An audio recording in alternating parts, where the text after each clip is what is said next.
আসসালামু আলাইকুম। আজকে আমি রুই মাছ রান্না করবো। ফুলকপি আলুর সঙ্গে থাকবে বড়ি, টমেটো আর ধনে পাতা। প্রথমে আমি তেলটা সরিষার তেল, তো প্রথমে আমি গরম করে নিলাম, নিয়ে বড়িগুলো দিয়ে দিলাম।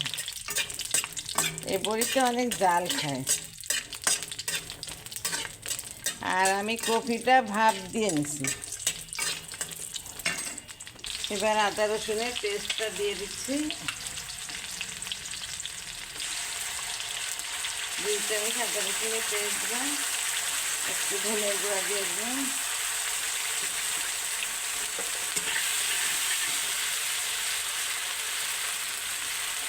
একটু পানি দিলাম।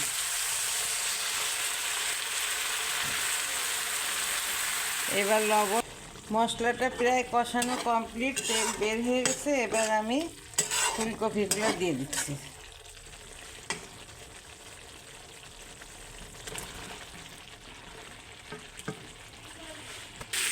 এই যে আমি মাছটা ভেজে নিচ্ছি।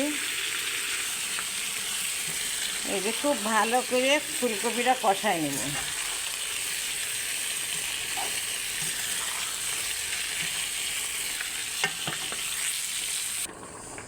এই যে এখনো ঝোল কমবে।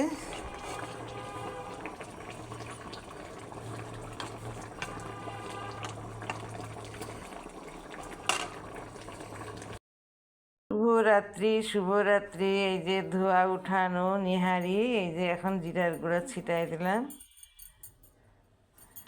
আর সঙ্গে আছে আটার রুটি আর চালের আটার রুটি, মজাদার। এই যে শীতের দিনে এরকম ধুমা উড়ানো নিহারি কার কার পছন্দ একটু জানাবেন।